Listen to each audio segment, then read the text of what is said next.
एक बार का राम कहना बहुत काम करता है, बहुत। कोई और काम ना करेगा जो एक बार का राम कहे। एक बहुत अमीर का बेटा था, पैदा हुआ, वो जब हुआ 6-7 साल 8 साल का, बोलने लगा। सब कुछ बोले, वो राम ना बोले।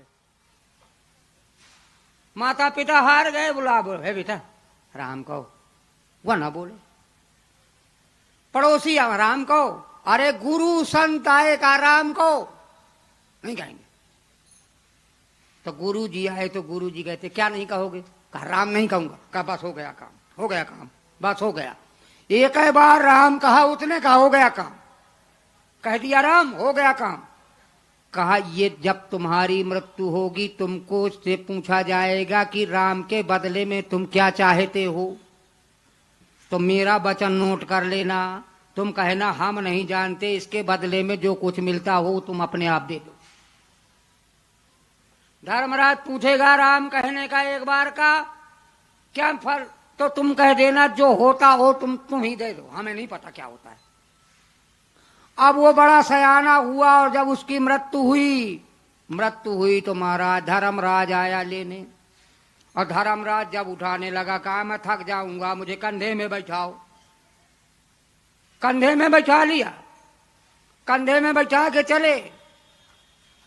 कब तुम पुण्य का फल क्या चाहते हो? कहा राम मैं नहीं जानता इसका बदले में क्या महत्व है, तुम लोग जानो, जो कुछ इसके बदले में मिलता हुआ मिले। कहा भैया शंकर जी के पास चलो, शंकर जी तो राम के बड़े प्रेमी हैं, उनको पता होगा इसके बदले में क्या मिलता है। अब वो शंकर जी के पास गए, शंकर जी ने पूछा क्या बात है? कहा ये कहता है एक बार राम कहा है इसने, और एक बार राम के बदले में क्या होगा? कहा भैया जो कुछ होता हो तो तुम जानो। तो शंकर जी कहते एक बार राम का कहना तो बहुत बड़ा है, हम भी न दे पाएंगे।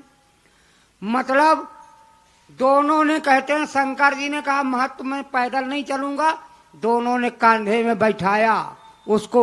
अब विष्णु भगवान के पास चले, विष्णु भगवान के पास।